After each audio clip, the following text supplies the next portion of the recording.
Olá pessoal, eu sou o professor Eduardo Augusto e na aula de hoje vamos trabalhar um aulão de revisão para o concurso da EBSER voltado para a educação física. Recentemente tivemos um vídeo aqui no nosso canal falando o que você precisa saber sobre esse concurso e aí lá a gente faz um termômetro geral das questões da FGV relacionadas aos concursos da área da saúde e que podem estar presentes nesse concurso da EBSER. Então, nessa aula, nós vamos aproveitar esses temas mais prováveis que a FGV vem cobrando em seus concursos e vamos aproveitar para revisar essas questões, exercitar, entender um pouco melhor o perfil dessa banca e o que pode aparecer nesse concurso da EBSER. Antes de iniciar a aula, se inscreve aqui no nosso canal, que ajuda bastante o nosso trabalho. E se você tiver interesse em mais materiais de preparação para os concursos de educação física, inclusive esse da EBSER, dá uma olhada nos links da descrição desse vídeo, que você encontra mais informações sobre o nosso curso, sobre os minicursos e também sobre os nossos e-books. Então, sem mais delongas, vamos para a primeira questão. Questão do ano de 2024. Rafael, jovem de 15 anos, costuma realizar uma caminhada diária de 30 minutos. No restante do tempo, costuma vivenciar jogos eletrônicos e utilizar redes sociais. Para que Rafael atenda às orientações de prática de atividade física para a sua idade, deve realizar pelo menos mais. E aí a gente relembra das diretrizes, das recomendações de atividade física, utilizando como a principal referência o Guia de Atividade Física para a População Brasileira. Quando a gente vê o guia e as diretrizes de atividade física da OMS, as recomendações são basicamente as mesmas, porém a FGV em suas provas, mesmo em concursos que são mais voltados para a área da licenciatura, ela utiliza bastante o documento, o Guia de Atividade Física para a População Brasileira como referência de suas provas. Então, nessa questão aqui, como ele não cita qual é a referência, nós vamos utilizar o Guia de Atividade Física, que, como eu falei, traz as mesmas recomendações das diretrizes da OMS. Relembrando rapidamente, se a gente fala de um público adulto, dos 18 aos 65 anos, a gente fala de uma recomendação de 150 minutos de atividade física moderada por semana ou 75 minutos de atividade vigorosa por semana ou uma combinação dessas duas possibilidades. Porém, quando a gente fala do público jovem, de crianças e jovens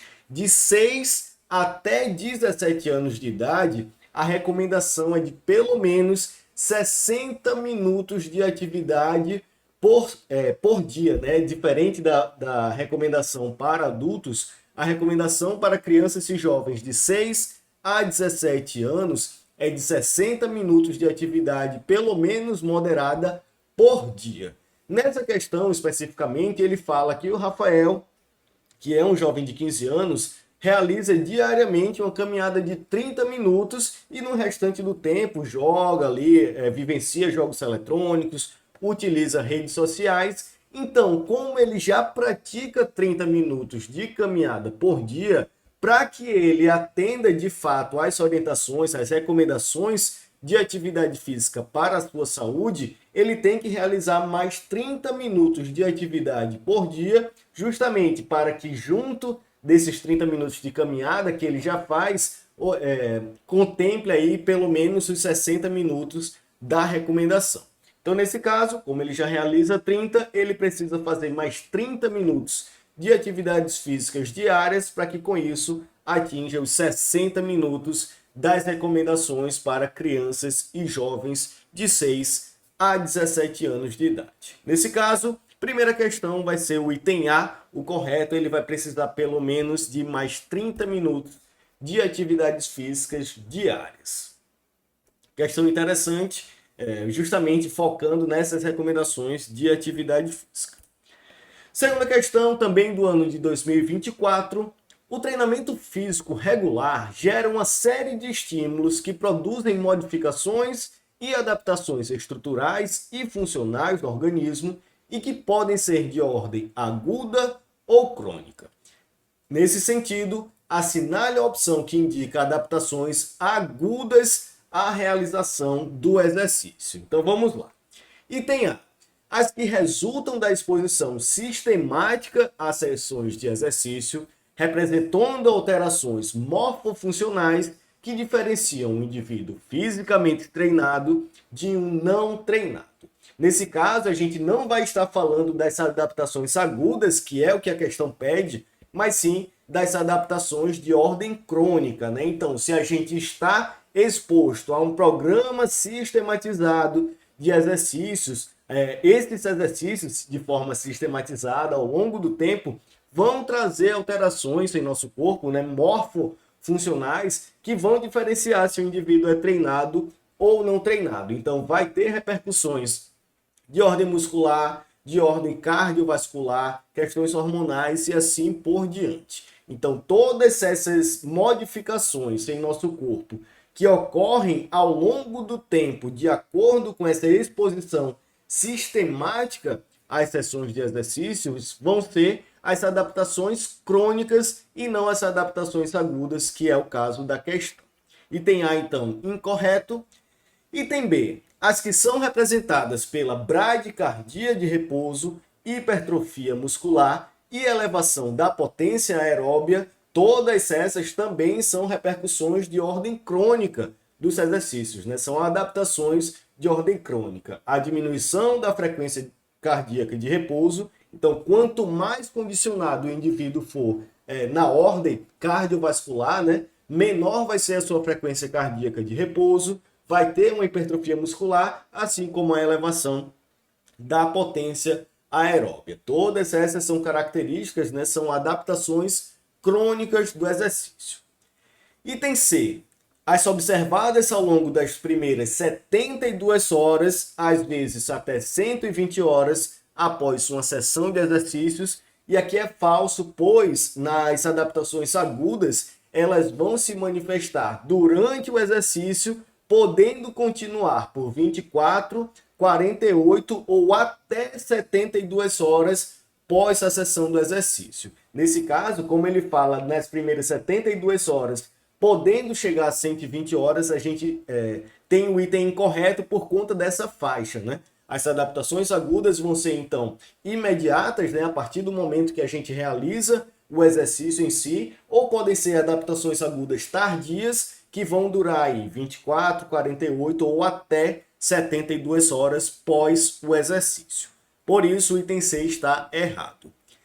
Item D, as que ocorrem em associação direta com a sessão de exercício e podem ser subdivididas em imediatas ou tardias, e aqui sim é verdadeiro, né? São as adaptações agudas são aquelas que vão ocorrer de acordo com o exercício que eu realizo e que podem ser imediatas, né, a partir do momento que eu vou realizando o exercício, ou podem ser tardias nas 24, 48 ou 72 horas após o exercício, e essas repercussões podem ser, inclusive, né, pós-exercício, uma diminuição da pressão arterial, uma maior sensibilidade à insulina naquela janela pós-exercício e assim por diante. Então, o item D já traz a resposta correta, né, é a opção que traz aí essas adaptações agudas do exercício. Elas ocorrem em associação direta com a sessão de exercício e podem ser divididas em imediatas ou tardias. Item E, por último, as relacionadas a alterações morfofuncionais que evidenciam as diferenças de um indivíduo fisicamente treinado de um não treinado, é exatamente o que a gente já viu lá no item A e também está incorreto. Segunda questão, então, de fato, o item D é o único verdadeiro. Terceira questão, mais uma questão de 2024, dessa vez falando sobre os princípios do treinamento esportivo. Vamos lá. Para ser efetiva e proporcionar a melhoria do condicionamento físico de um indivíduo, a prescrição do treinamento deve respeitar os princípios do treinamento esportivo. Relacione os princípios e as suas respectivas definições. Então, na coluna 1, nós vamos ter os princípios da reversibilidade, especificidade, progressão de carga e sobrecarga. Vamos, então, para as definições. Primeiro, A sobrecarga deve ser aumentada gradualmente ao longo do programa de treinamento, e aí, pelos princípios que a gente tem na outra coluna, a gente vai estar se referindo ao princípio da progressão de carga. Para que o indivíduo seja treinado, né, pensando em um planejamento de um programa de treinamento esportivo, a ideia é que a sobrecarga seja de forma gradual. A gente não vai pegar um indivíduo destreinado e já vai colocá-lo para treinar em alta intensidade, em alto volume. A ideia é que essa sobrecarga seja de fato aumentada gradualmente ao longo desse programa de treinamento. Então, vamos estar fazendo referência ao princípio da progressão de carga.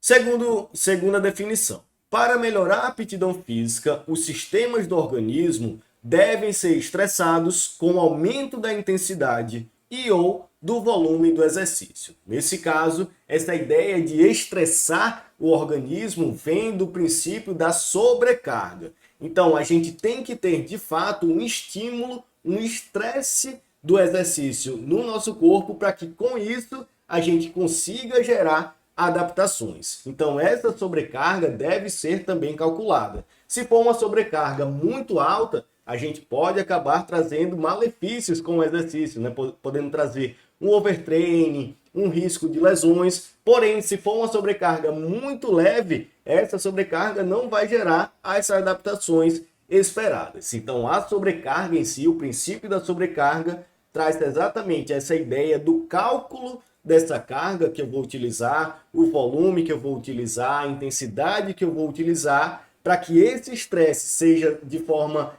realmente calculada, né, programada, e que com isso a gente gere novas adaptações com o exercício. Então, nesse caso, essa definição faz referência ao princípio da sobrecarga. Terceira, os efeitos do treinamento são evidenciados tanto na musculatura envolvida no exercício, quanto nos sistemas energéticos trabalhados, e aqui nós temos a definição do princípio da especificidade. O que é que, resumindo, a gente quer dizer com esse princípio da especificidade? Quer dizer que para a musculatura envolvida eu tenho que trabalhar exercícios que de fato trabalhem aquela musculatura e também o sistema energético. Ou seja, se eu tenho um corredor de 100 metros rasos, eu não vou treinar com ele, por exemplo, treinos de um maratonista, por exemplo, né? Um volume muito alto. Muito menos vou treinar com ele um programa de natação, né? Um programa de natação em águas abertas de longa distância.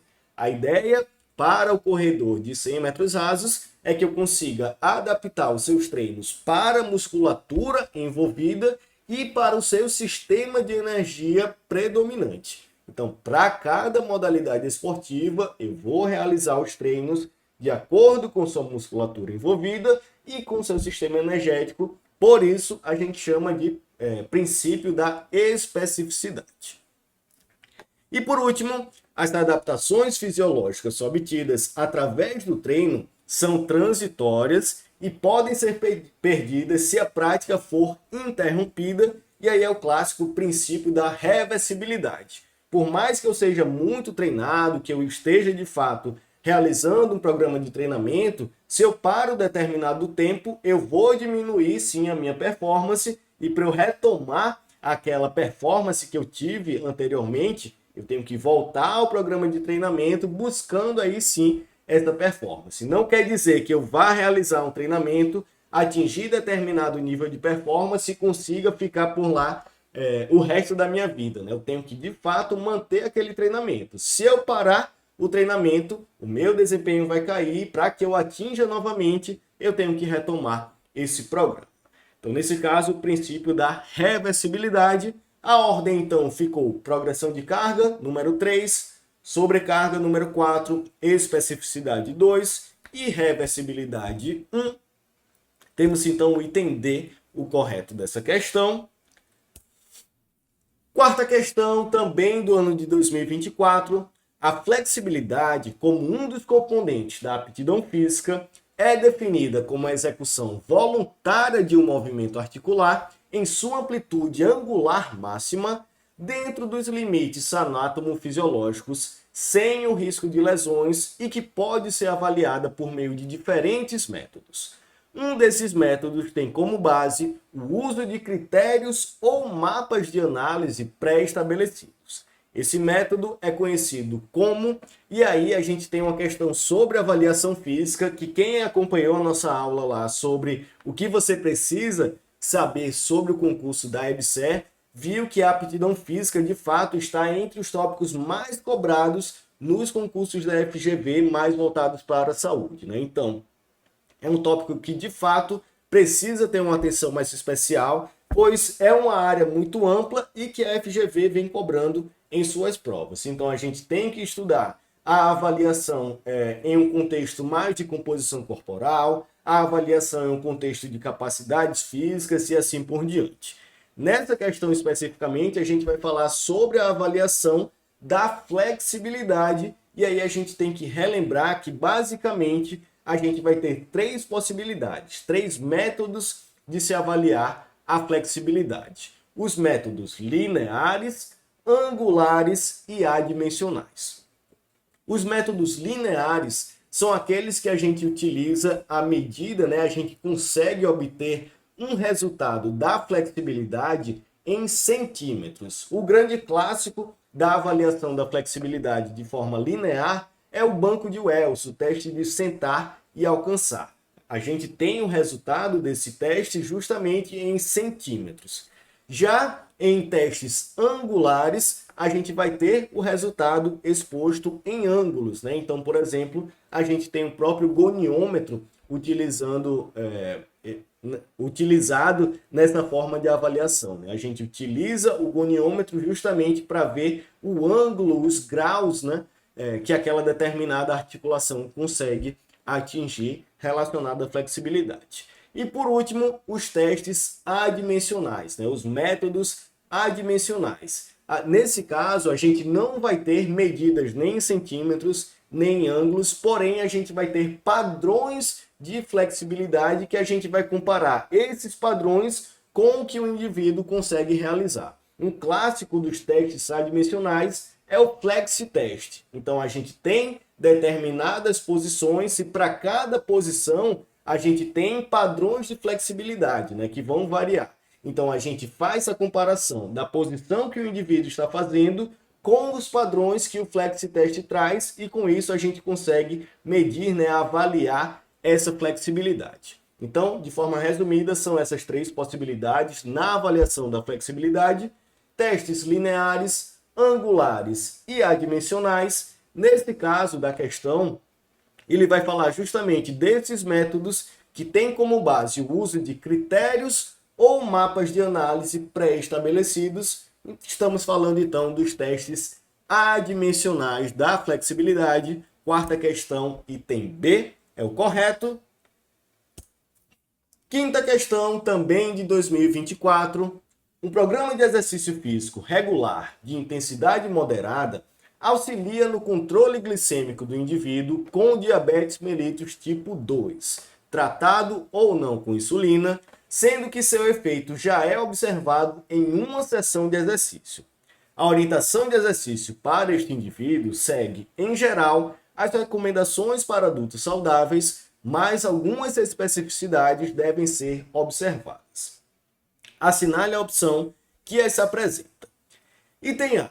As atividades ao gosto do paciente, como caminhar e dançar, não devem ser incentivadas, especialmente quando programas estruturados não estão disponíveis, e aqui é falso, né? Como o próprio enunciado traz, em uma única sessão de exercício a gente já vê melhora, já tem efeitos do exercício nessa sensibilidade à insulina, né? Então, se o indivíduo não pratica nenhuma atividade, é interessante que o que ele goste de fazer, seja uma caminhada, seja dançar, seja pedalar na praia, mesmo que ainda não seja de forma estruturada, essas atividades possam sim ser incentivadas, até porque, como a própria OMS traz, né, toda atividade física conta. Então, se o indivíduo não pratica nada, é melhor que ele pratique uma caminhada, uma dança, mesmo que ainda não seja de forma sistematizada, já que com apenas uma sessão de exercício já se vê melhora no quadro dessa sensibilidade à insulina muito importante para diabetes do tipo 2. Item A, então, é falso. Item B. Nos casos de retinopatia proliferativa, a neovascularização de vítreo não tratada ou tratada recentemente, devem ser realizados exercícios que aumentem a pressão intraabdominal, que tem efeito semelhante à manobra de Valsalva, e aqui também é falso, né? Quando a gente fala das repercussões da diabetes, uma delas é justamente a retinopatia proliferativa, que vai ser a formação de novos vasos de forma anormal no olho e que pode causar distúrbios na visão, incluindo a cegueira se não tratada, né? Porém, se a gente aumenta a pressão arterial, né, como o próprio exercício traz aqui, exercícios que aumentem essa pressão intraabdominal, como por exemplo a manobra de Valsalva, a gente pode acabar agravando esse caso da retinopatia. Por isso, o item B está errado. Item C, a intensidade de atividade física deve ser aumentada progressivamente, tendo como objetivo atingir intensidade moderada de 60% a 80% da frequência cardíaca máxima, e aqui é perfeito, né? Essa intensidade moderada já vai trazer benefícios para o indivíduo, e a ideia é que se o indivíduo não realiza nenhuma atividade, a intensidade seja graduada, né? Seja aumentada progressivamente, chegando aí, conseguindo chegar nessa faixa de 60% a 80% da frequência cardíaca máxima. Item C já é o correto. Item D. O exercício deve ser iniciado de forma não gradual, mantendo as atividades por no mínimo um mês. E aqui é falso, né? Como a gente viu no próprio item C, a ideia é que essa prática de exercício seja realizada de forma gradual, respeitando inclusive os princípios do treinamento esportivo. Item E. Antes da atividade física, deve ser feita a ingestão de um alimento contendo carboidrato se a glicemia estiver entre 100 e 130, e aqui é falso, né? O ideal é que a glicemia esteja aí entre 80 e até 250 para que o indivíduo possa realizar essa prática, né? O indivíduo que tenha diabetes possa realizar essa prática. Se a glicemia estiver de fato abaixo de 80, aí sim seria importante, né, de forma controlada, de forma orientada, ter a ingestão de algum alimento para que tenha uma glicemia e que ele consiga realizar a prática do exercício. Porém, se a glicemia já estiver entre 100 e 130, não é necessário ele fazer essa ingestão do alimento contendo carboidratos para a prática do exercício. Então, nesse caso, quinta questão, de fato, o item C é o correto. E antes da gente avançar para a sexta questão, a recomendação para você que está se preparando aí para o concurso da EBSER, nós temos alguns materiais que podem auxiliar nessa sua reta final de preparação. O principal deles, o curso da preparação à aprovação, que é o nosso material mais completo, com mais de 60 videoaulas de teoria, banco de provas, simulados, questões por tema, suporte individual via WhatsApp. Então, de fato, é o nosso material mais completo, que inclusive tivemos vários aprovados no último concurso da EBSER que ocorreu em 2023. Além do curso da preparação à aprovação, temos o e-book de questões comentadas do bacharelado. São 100 questões sobre os temas mais recorrentes e que são muito prováveis também de surgirem em provas da EBSER. E por último, a recomendação do minicurso FGV em questões, que é um minicurso focado exclusivamente na resolução de questões da banca FGV. Então você consegue exercitar de forma mais direcionada para a banca com todas essas questões comentadas em videoaulas. Você encontra todas essas informações e consegue adquirir esses materiais no link da descrição desse vídeo. Continuando, sexta questão, ano 2024. As diretrizes da OMS sobre atividade física e comportamento sedentário fornecem recomendações de saúde pública baseadas em evidências para crianças, adolescentes, adultos e idosos sobre a quantidade de atividade física necessária para oferecer benefícios significativos à saúde e mitigar riscos à saúde. A respeito das atividades físicas que a pessoa idosa deve realizar, de acordo com as diretrizes da OMS, assinale a afirmativa correta. Então, lá na primeira questão, a gente falou das recomendações para crianças e jovens de 6 a 17 anos. E aqui nós temos as recomendações para o público idoso, né? Para as pessoas idosas.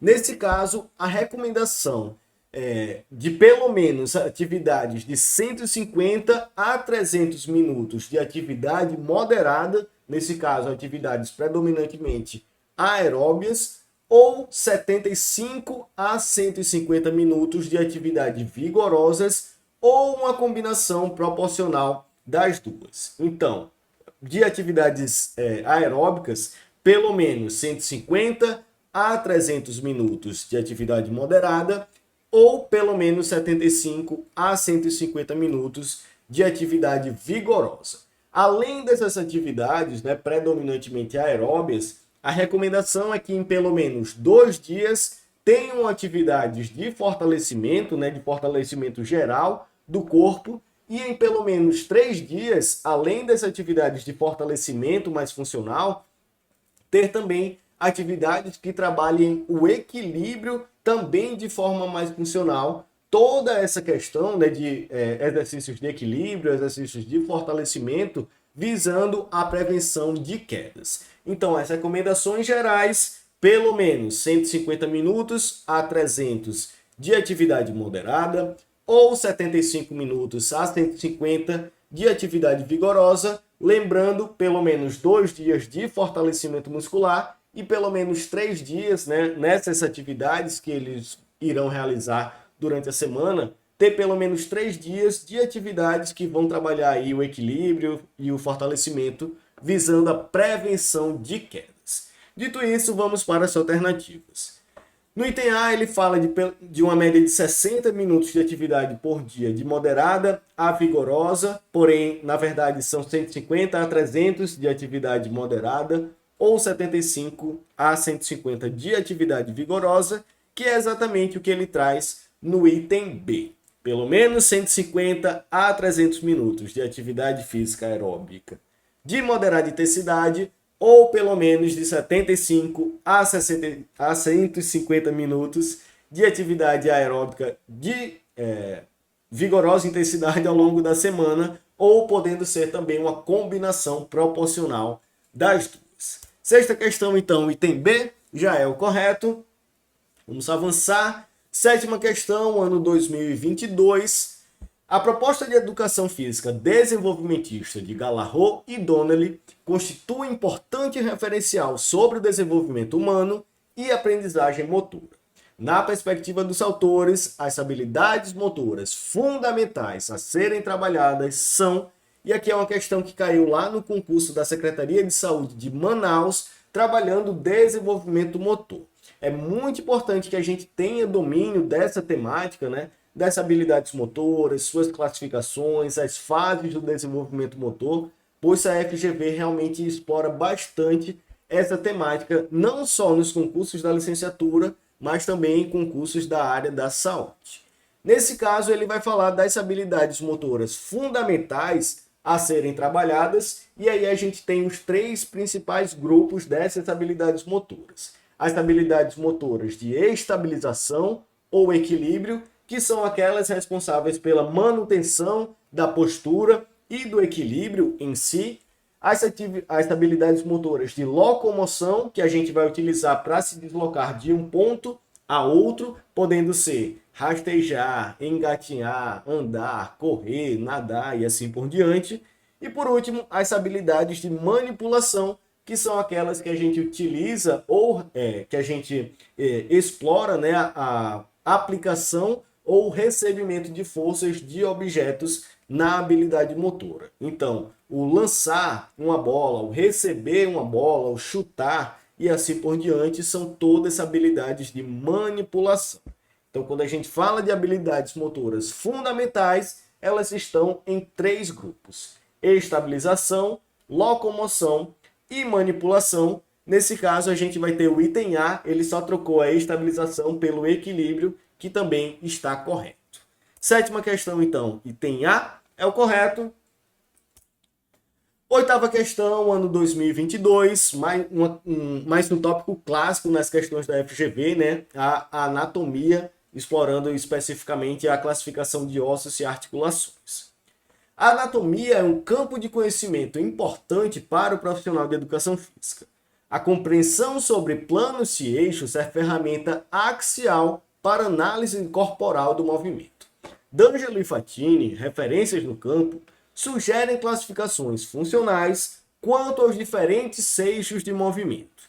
Nesse contexto, a classificação funcional quanto ao eixo de movimento correta para o tipo gínglimo e aí é uma questão clássica de anatomia, cai não só na FGV, mas nas diversas bancas do país, utilizando a principal referência da área, né, a obra do D'Angelo e Fatini, que é inclusive a obra de referência que a gente utiliza lá no nosso curso para as aulas de anatomia, né, de conceitos anatômicos, de sistema muscular, de classificação de ossos e articulações. E na questão especificamente, ele quer saber a classificação funcional, ou seja, os eixos, né, o grau de liberdade da articulação, quando ele fala da classificação do tipo gínglimo. E para você que não lembra, a classificação da articulação chamada gínglimo é também chamada de dobradiça, né? A articulação em dobradiça, em que o principal exemplo de articulação do tipo gínglimo ou dobradiça em nosso corpo é justamente a articulação do cotovelo, porém, especificamente, a articulação húmero-ulnar. A articulação entre o húmero e a ulna, que vai permitir basicamente os movimentos de flexão e de extensão. Nesse caso, como essa articulação do tipo gínglimo de dobradiça permite apenas flexão e extensão, ela é uma articulação monoaxial, ela permite apenas um eixo de movimento. E aí, muito cuidado para não confundir, porque a articulação do cotovelo, falando especificamente da articulação húmero-ulnar, entre o húmero e a ulna, realmente só permite a flexão e a extensão. Porém, no cotovelo, a gente vai ter outra articulação, que é a articulação húmero-radial, que vai permitir aí os movimentos de pronação e supinação. Então, a articulação do cotovelo, né, os movimentos do cotovelo, apesar de realizarem flexão, extensão, pronação e supinação, são duas articulações diferentes. A húmero-ulnar é essa do tipo gínglimo, do tipo dobradiça, que permite apenas flexão e extensão, sendo uma articulação monoaxial, que tem apenas um grau de liberdade, permitindo apenas esses dois movimentos. Oitava questão, então, item A, é o correto. Avançando, nona questão, 2024. As diretrizes curriculares nacionais, as DCNs, do curso de graduação em Educação Física, estabelecem que a formação deverá habilitar o profissional a diagnosticar os interesses e as necessidades das pessoas, entre elas aquelas com deficiência, de modo a planejar, prescrever, orientar, assessorar, supervisionar, controlar e avaliar projetos e programas de atividades físicas, esportivas e de cultura e de lazer. Nesse sentido, relacione as deficiências possíveis de serem encontradas às recomendações para o treinamento. Então, a gente vai ter a deficiência intelectual, as lesões medulares e a deficiência auditiva. Vamos agora para as recomendações. A primeira delas, o cuidados com problemas de equilíbrio que podem afetar a marcha, e aí a gente faz referência à deficiência auditiva. Nos indivíduos que possuem deficiência auditiva, além de fato não conseguirem escutar, o ouvido, né, ele também é um órgão responsável pelo equilíbrio. Então, dependendo do tipo de lesão, né, do tipo da deficiência auditiva do indivíduo, essa deficiência de fato pode acabar influenciando na marcha e no equilíbrio do indivíduo. Então, para pessoas com deficiência auditiva, deve sim ter cuidados para problemas de equilíbrio que podem acabar afetando a marcha. Segundo, necessidade de instrução simples e exemplos concretos com cuidados para eventuais problemas motores, e aí a gente vai falar da deficiência intelectual, tentando aí facilitar essa compreensão durante a aula, né? Instruções simples, exemplos concretos, justamente para facilitar a integração, a inclusão desse indivíduo nas aulas de educação física.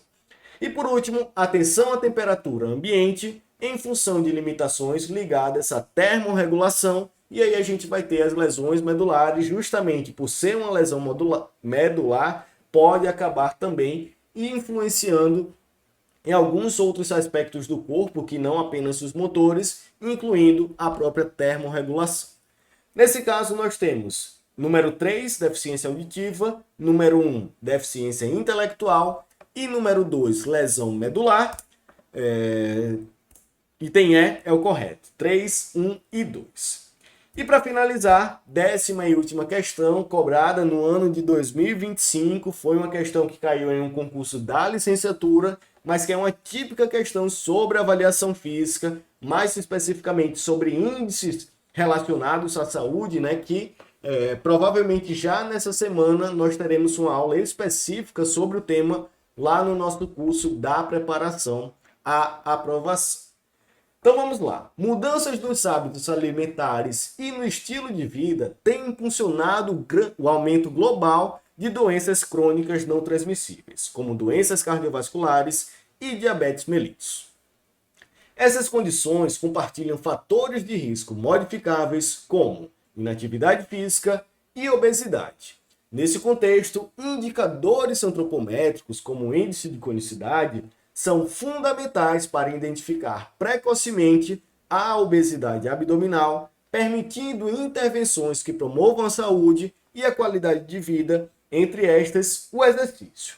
Para o cálculo do índice de conicidade são necessárias as seguintes medidas. E aí é importante que a gente tenha o domínio desses índices relacionados à saúde, pois são índices que com apenas poucas medidas, né, de rápida execução e de baixo custo, normalmente a gente precisa apenas de uma balança, de uma fita métrica, de um estadiômetro, né, para medir a estatura do indivíduo, e que com essas pequenas medidas, né, rapidamente a gente já consegue encontrar alguns índices importantes que estão relacionados à saúde, principalmente a essa gordura visceral, a obesidade abdominal e com isso o risco cardiovascular. São alguns exemplos. O próprio IMC, que apesar de não ser relacionado à gordura em si, pode ser um índice de saúde, o perímetro da cintura, a relação cintura-quadril e o próprio índice de conicidade. Se você nunca ouviu falar do índice de conicidade, é um índice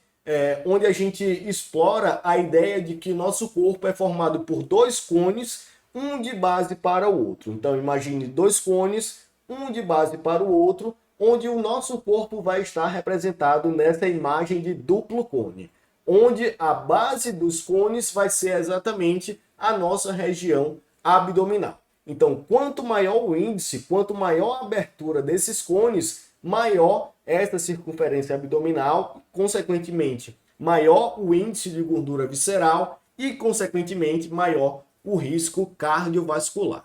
Então, a ideia desse índice é justamente, a partir de poucas medidas, explorar essa ideia da obesidade abdominal, né, da gordura visceral e do risco cardiovascular.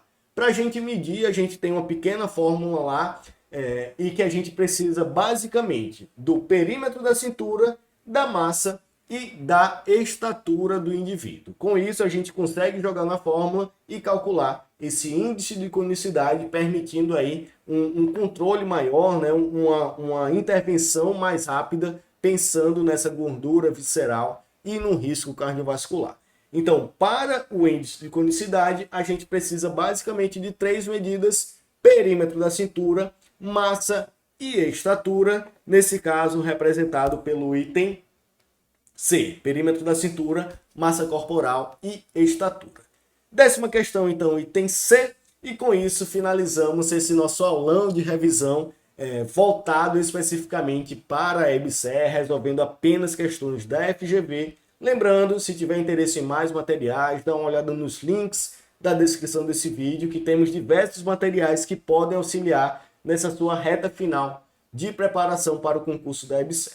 Qualquer dúvida, fica à disposição aqui no nosso YouTube, lá no nosso Instagram, @concurso-cdfísica, ou também pelo nosso e-mail, contato@concursocdfísica.com. Então é isso, espero que tenha ajudado, muito obrigado e até a próxima.